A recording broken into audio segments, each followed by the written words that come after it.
करते हैं, सहयोग करते हैं। माँ बटवासिनी के दरबार में गए।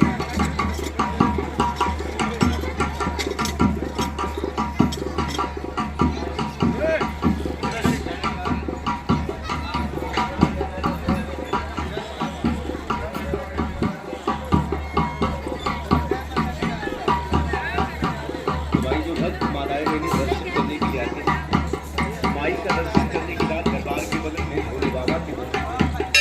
भाई भक्तों, माँ के दरबार के बगल भोले बाबा का मंदिर बनाया जा रहा है और ये मंदिर आप भक्तों की माता बहनों के सहयोग और दान से ही बन रहा है। भाई भक्तों, माई अपने शरण में आए भक्तों का सदा सेवा